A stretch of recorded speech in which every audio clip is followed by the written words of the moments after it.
E3 2018 has come and gone, and we got some pretty good announcements. Although certain companies, EA, were not that good, we got a lot of information on a few titles.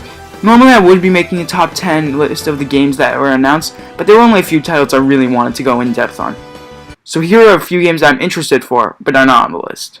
Mario Tennis Aces. This game might be out by the time this video is released, so I'm not going to go into much detail on it. All I'm going to say is that this game looks like what would happen if Mario Tennis Ultra Smash was made with the love and care that Mario Power Tennis was. Shadow of the Tomb Raider. I've never played a Tomb Raider game before, so I don't know what the gameplay in the games are, but it looks interesting. It reminds me a lot of The Last of Us, and I love that game. Foreshadowing. Assassin's Creed Odyssey. This game looks so fucking beautiful. I love the art style in the game. Not that I didn't like the art style in Origins, it's just every location looked the same to me in that game. Now I haven't gotten very far into Assassin's Creed Origins, but from what I played I have loved it, so hopefully this game is as fun. Jump Force. Top 10 anime crossovers. Next game. Super Mario Party. I've done a deep analysis of this trailer, observing every pixel to answer the long-awaited question, and I have come to the conclusion that there is no fucking car in this game and we can praise the Lord Jesus Christ. Mega Man 11. I've recently replayed through the NES Mega Man games in preparation for my top 10 NES games list, and now that I've replayed those games, I can't wait to get my hands on this one. Fire Emblem Three Houses. As someone who enjoys the Fire Emblem series but doesn't love it like some others do, I'll admit that this game does look amazing. The graphics are beautiful, and I love the anime style cutscenes similar to Fire Emblem Echoes. Resident Evil 2. I've only gotten to play a bit of Resident Evil 4, but if what everyone in the world has been saying about this franchise is true, then my god, I need to play some more of this franchise. And what a better way than with this game. And Rapid Fire Mode. Here are the games that look interesting to me, but I don't think I'm going to buy anytime soon, or there isn't enough information out yet. FIFA 19. I love FIFA games, but I don't need a new one at the moment. Ori and the Will of the Wisps. This game looks beautiful and so charming. Elder Scrolls 6. Not enough information out for this game yet. Fallout 76. Interested, but I likely won't be able to play it anytime soon. Tom Clancy's Division 2. The gameplay looked interesting to me. Battlefield 5. Now, despite the whole world hating on this game, I might play this game with friends.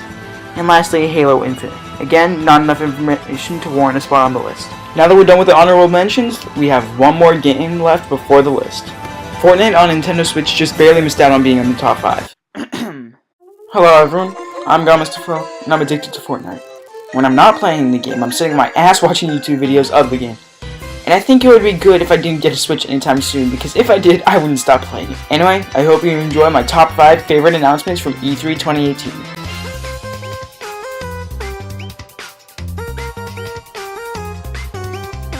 When I first saw the trailer for this game, I was skeptical.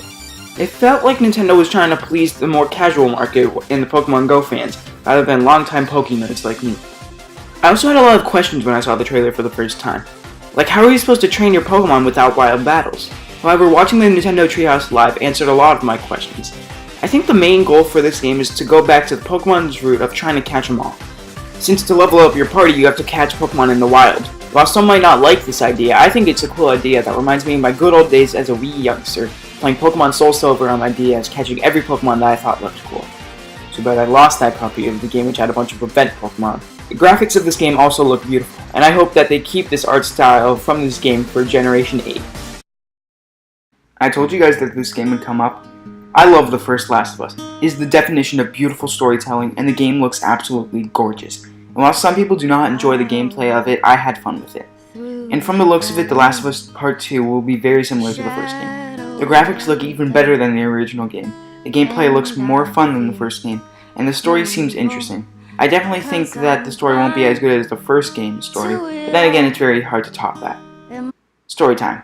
Me and my friends always like to play games together, and this past year we've played games like COD World War II, Fortnite, PUBG, and Far Cry 5 together. And I definitely think that The Last of Us Part 2 will be a game that we will enjoy, which makes me excited as the first game is one of my favorite non-Nintendo games of all time, and I'm so excited to share this experience with my friends. Also, they actually have a PS4, so we'll be able to play it. Every little kid has dreamed about being a superhero at one point in their life. My personal choice was Thor. I mean, look at that hair. Nope, I made that joke in the last video, can't do it again. While my choice was Thor, there are definitely a lot of kids who dreamt of being Spider-Man, and now with this game you can play as the web slinger himself. The combat in this game reminds me a lot of the Batman Arkham games, and if it plays anything like those games, we're in for a good time. However, the main aspect that interests me is the overworld. Being able to swing across skyscrapers just like in the movies looks fun as hell, and if this game is anything like Spider-Man 2 from 2005, the game will play wonderfully. I feel like these games should be obvious. I mean, if you take a look at the other two countdowns that I've made, you should be able to guess what number 2 and number 1 are. But for those of you that are new, first of all, welcome. And second of all, you should know that I freaking love Kingdom Hearts and Super Smash Bros. So which of those games are on the number 1 spot?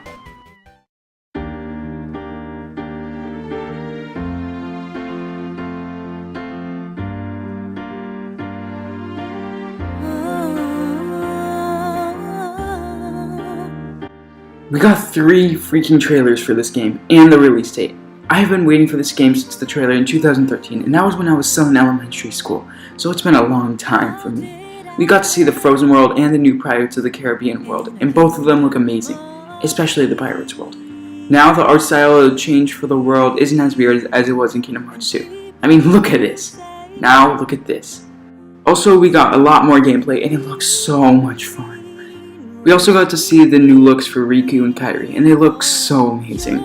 So much fan services in these trailers. We got to see Axel, Larxene, and some Riku, and holy shit, Aquanort. My god, this game is going to be so good.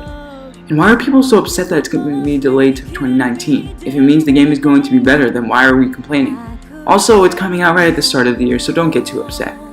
I really need to get a PS4 soon so I can play this game. But I also want to save money to get a Nintendo Switch.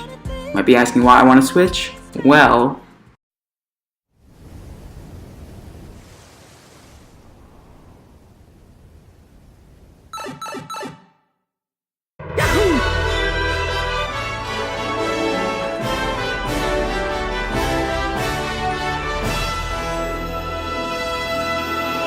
this might just be the best looking game on the Nintendo Switch. Every character looks so fucking beautiful, and this game looks as polished as ever. This game brings in the best parts of every game from the series. Every single character from every single game in the series is back, including Ice Climbers, Wolf, Pokemon Trainer, Young Link, even Pichu, and most of all Snake. No joke, I jumped out of my seat when I saw him on the screen. Ladies and gentlemen, it's time to play a game I like to call Try and Find Every Character That Doesn't Have a Chance of Being in the Game Because They're an Assist Trophy.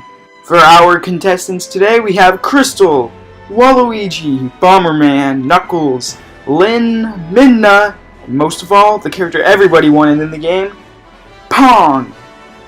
I'm actually sorry for everyone that wanted these characters in the game. The Inklings look so freaking cool, and I can't wait to try them out. And I love how much of a focus is being put on one-on-one battles, with all the new features that they added, like zooming in after a strong attack, and showing the life numbers during stock matches. But my personal favorite part of the trailer, I have been waiting for Ridley to be in Super Smash Bros. Since Smash 4 was announced, and I knew that he wasn't too big. And now that I've seen him in action, I'm genuinely scared. Ridley looks so much fun to play as, and I can't wait to get a chance to use him. I'm gone, Mr. Phil. And if anyone knows an easy way to make money quickly, let me know so I can buy a Nintendo Switch and PS4. Okay, thanks, bye.